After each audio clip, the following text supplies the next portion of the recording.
Bienvenidos a la sesión 3 de Historia del Derecho en México. En esta sesión vamos a hablar un poquito sobre las instituciones de gobierno, sus principios rectores, algunos derechos y algunas actividades que se ejercían, por ejemplo, la conceptualización del gobierno posterior a la conquista, las instituciones de justicia y lo que se determinó para la impartición de justicia en esta nueva forma de organización social en el territorio americano. Instituciones de gobierno. Una vez que los territorios fueron descubiertos, fueron conquistados, era necesario organizar a la sociedad totalmente devastada por los enfrentamientos y esos sucesos que marcaron la historia, sobre todo en el proceso de la conquista dolorosa, pero que también ha repercutido de una manera u otra dentro de la historia de nuestro país y cómo se fueron organizando en ese proceso de acomodamiento posterior a la conquista. Tratar de cambiar una estructura gubernamental por otra fue una tarea complicada tanto para los conquistadores como para los conquistados, sobre todo por el tema de la filosofía o conceptualización religiosa que tenían ambas culturas. Los principios rectores en este proceso, los ejes fundamentales del sistema fueron los consejos, cuerpos colegiados, con funciones no solo de organismos consultivos, sino en materias administrativas, legislativas y de justicia. Los consejos se situaban inmediatamente debajo de la figura del rey y constituyen la cabeza de gobierno y la administración pública. Se consideran las cumbres de toda carrera burocrática. Esto considerando que aún dependíamos de España como una colonia y como parte de esa colonia pues tenía que vertirse sobre todo diversos procedimientos administrativos que aún comprendían a las disposiciones del rey o de los reyes y que tenía que ver un enlace también para el ejercicio tributario y sobre todo de los derechos en el caso de las colonias conquistadas. Los consejos componían un sistema, ya que la planta institucional de cada uno reproducían en lo fundamental un modelo único. Además, los miembros de algunos consejos muchas veces lo eran de otros y con otros ellos habían tratado de organizar un aparato institucional con coherencia interna y unidad funcional. Cabe resaltar que en el caso el proceso posterior a la conquista, en el caso americano y sobre todo de la Nueva España, establecía que también había derechos fundamentales para las personas que eran conquistadas. No era únicamente hacer una conquista y devastación completa de los territorios y sobre todo de la gente, sino que también tenía que haber un proceso ideológico y sobre todo los principios de la evangelización que repercutieron de una manera para evitar lo que ha sucedido en otras culturas, que hubo un desplazamiento completo de las culturas originarias y eso causaba el impacto demográfico importante dentro de las colonias que eran conquistadas por otros imperios. La acumulación y delegación de funciones. Entonces, Nueva España estaba dividida en 4 provincias eclesiásticas, México, Puebla, Michoacán, Oaxaca, y gobernaba parte de otros 2 obispados, Nueva Galicia y Yucatán, como se puede ver en las secciones respectivas, y la delegación de funciones hacia la administración pública con el objeto de gobernar para toda población cuya puesta en práctica precisa la concurrencia determinada de circunstancias y estas normas normadas por la ley. ¿En qué se fusionaba esta parte? En tener una secuencia sobre todo de la administración pública que ejerciera sobre todo derechos y obligaciones dentro de los territorios que se obtuviesen y sobre todo en temas de patrimonio, pero sobre todo el cumplimiento que se tenía que realizar a los tributos que se realizaban a los gobiernos de España. Derecho de queja. Dentro de estos ejercicios, en realidad nos estamos refiriendo al antiguo derecho de petición que nace en la Edad Media. En 1215 ya era practicada habitualmente en Inglaterra y convierte en uno de los indicadores principales del progreso histórico. Reconociéndolo hoy prácticamente todos los ordenamientos, si bien en distinto alcance, consiste en la facultad de los ciudadanos de presentar solicitudes ante las autoridades, ya sean judiciales, administrativas o parlamentarias, petición que puede ser verbales o escritas y que puede realizar toda persona, ya sea nacional, extranjera, física, jurídica o menor o mayor edad. En el caso de la Nueva España, eso era una petición o solicitud que hacían también los españoles que venían a estos territorios para la obtención de riqueza, pero también lo realizaban, tenían derecho a algunos criollos y sobre todo recordando que todo eso era un proceso que tenía que atenderse por parte también de los gobiernos para escuchar a sus colonias. La suplicación de leyes, Felipe V desde los inicios del reinado pretendió eliminar las plazas supernumerarias y futurarias de las audiencias y consecuentemente los beneficios de ellas, con la finalidad de destinar tales recursos a la manutención del ejército y a la financiación de campañas militares, en especial Ceuta y Cataluña.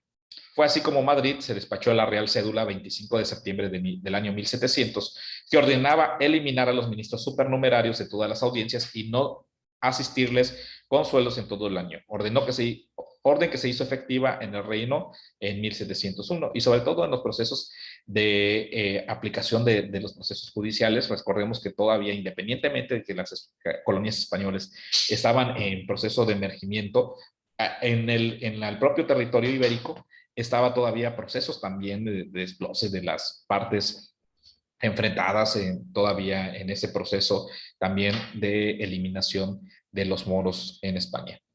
La venta de oficios, la práctica de venta de oficios y cargos se remota a la Edad Media, aunque en esa época eran señores o en su caso los municipios que realizaban dicha venta, por lo que las ganancias obtenidas por la venta no llegaba al rey. La Hacienda Real rentabilizaba los oficios y cargos de varias formas: venta directa de oficios y cargos, vacantes y de nueva creación, conversión en perpetuo en una venta de oficio, perpetuaciones al lenguaje de la época, es decir, que se podía heredar, venta colectiva o un sistema de asientos. Esto en razón de que también en la parte burocrática también se requería la ampliación de este aparato para los procedimientos y la aplicación de leyes que se establecían en esa época. Gobierno, ¿cuál es el concepto? Es la dirección general de las actividades de los ciudadanos en vista del bien público. Para realizar dichas actividades se requirió de la administración, que en función organizada de los servicios públicos de la dirección, ayuda y suplencia de la actividad de los particulares. En consecuencia, el gobierno depende de la administración y se requiere de un gobierno que dirija los servicios públicos. En el caso de la Nueva España se dividieron en provincias, también en pequeños gobernados, en distritos y en ayuntamientos. Esos ayuntamientos, recordemos la primera, que fue la Villarrica de la Veracruz, actual estado de Veracruz, y sobre todo para los procedimientos de establecimiento de los servicios públicos. Los órganos metropolitanos, los órganos centrales metropolitanos lo conforman el monarca, sus secretarios, el Consejo de Indias y la Casta de Contratación de Sevilla, y todas estas en sede en España. El rey, Consejo de Indias, Casa de Contratación de Sevilla, en las cuales se dividían, y sobre todo esto era un proceso, podamos decir, central. Los órganos locales, con sede Nueva España, están organizados en la siguiente forma: los virreyes, que eran la representación del rey o un enlace administrativo; la Real Audiencia, los gobernadores, corregidores y alcaldes mayores, y cabildos españoles y de indios. Recordando que todavía había un ejercicio del reconocimiento de los derechos de los originarios. Esto lo hicieron también a un proceso de compras, que fue un procedimiento jurídico, pero que al final de cuentas hubo un reconocimiento por parte, pues, de los conquistadores. El Real Patronato era una institución de la corona que tenía como objeto la intervención de la autoridad estatal en los asuntos de la Iglesia en la Edad Media, como forma de incluir el poder político en la expansión del cristianismo. El derecho del príncipe tenía que dar la aportación económica para establecer iglesias en los territorios para el proceso de la evangelización, y el poder político adquiría deber de ayudar al clero en la evangelización misma. Las instituciones de justicia estaban debidamente controladas por el Supremo Consejo de Indias, era el órgano que estaba a la cabeza de la organización gubernamental y de justicia de la Nueva España. Así como el cuerpo judicial tenía determinadas funciones en la competencia y determinación de la materia y jurisdicción del territorio dividido en distritos. La justicia ordinaria real estaba representada por la Real Audiencia, que cumplía funciones administrativas, gubernamentales y jurisdiccionales. El Supremo Consejo de Indias es un órgano legislativo, consultivo, gubernamental y de administrativo y judicial. La justicia local se encargaba de asuntos civiles y criminales. Recordemos que este era un procedimiento también para el establecimiento de la romanización en los procesos del establecimiento de leyes. Las jurisdicciones especiales y privativas: la primera correspondía a asuntos donde estaban involucradas las clases más desprotegidas y grupos de personas con características particulares que requerían un trato especial, y en el caso de las privativas era la correspondiente a fueros personales o de grupo. Su reconocimiento en primera instancia estaba conservado a tribunales de justicia extraordinarios como el consulado, la Inquisición, el Tribunal de Minería, el fuero eclesiástico, el fuero militar, marina, y cuáles eran realizados posteriormente. El Juzgado General de Indios: esos buscaban nombrar a un defensor de indios porque se les estaba tratando de dar un reconocimiento y sobre todo que reciban un trato distinto y especial debido a la miseria, que era el reconocimiento por esta parte, y se buscaba terminar con el conflicto jurisdiccional en caso de los indios. El consulado: los comerciantes sobre todo asociaban grandes corporaciones profesionales que recibían el nombre de consulados y tenían como función la defensa de los intereses económicos de los miembros. Actuaban como tribunales para resolver los litigios, no intervenían juristas ni jueces, sino mercaderes y sus problemas, y de acuerdo también a los problemas y a las costumbres que se intervenían. El Tribunal de Minería, los mineros eran un grupo económicamente poderoso, ya que su trabajo y explotación constituía la principal fuente de ingresos que obtenía la corona, y el tribunal ubicado hoy lo que se conoce como la Ciudad de México, la Diputación Territorial en cada distrito minero, compuesto por representantes electos, y el Tribunal Central se componía por un director general, una administración general y 3 representantes generales. El fuero eclesiástico. El fuero eclesiástico se entiende por el derecho privilegiado de carácter, pues, de depender de la iglesia, y sobre todo en un conjunto de normas añadidas a generales escritas y consuetudinarias que regulan la vida jurídica de uno o varios pueblos, o bien de una clase social e incluso de individuos en particular. Fue dirigido a la prelación, clérigos, novicios religiosos, para que no podían ser procesados por jueces ni no eclesiásticos, ya sea que las causas eran de carácter espiritual y no temporal. La Inquisición, en el siglo XII, muy conocida, una parte de enjuiciamiento de eclesiásticos, sobre todo en los delitos de herejía, y se castigaba con la pena de muerte. Hubieron 2 particularidades, que fueron la Inquisición episcopal, que fue una facultad inquisitoriales en los obispos de Indias que superaban a los católicos europeos de mala conducta a judíos y a moros. Eso era dirigido exactamente a ellos.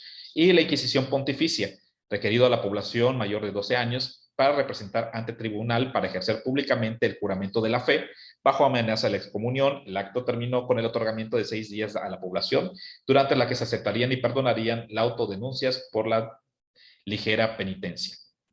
El fuero militar concentraba pues una serie de prerrogativas y privilegios otorgados a la corona a los militares que servían a las tropas y gozaban de sueldos abonados a tesorerías de ejército.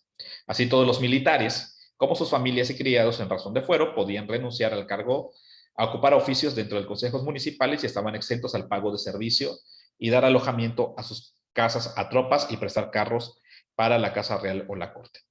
El control de funcionarios, en este caso, para asegurar una buena actuación de los funcionarios, el juicio de residencia se establecía como temporales y de juicio de visitas para los vitalicios, y sobre todo se ejercía sobre visitadores y residencia y autoridades nombradas por consulta del Consejo de Indias y eran enviados por el presidente de dicho consejo, y eso a razón para hacer una evaluación del comportamiento y sobre todo de la confianza que le fue otorgado al funcionario público. Y este fue el juicio de residencia.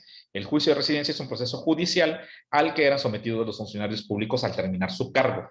El propósito era determinar si los funcionarios de la colonia habían cumplido con las obligaciones o no, y sobre todo si tenían abusos, si había alguna queja que representara sobre ellos alguna situación, y el procedimiento judicial del derecho castellano e indiano, que consistía que al término del desempeño se sometían a la revisión de actuaciones y escuchaban todos los cargos que se hubiesen en contra del funcionario que había incumplido o sí o no con la obligación y con la confianza depositada en él.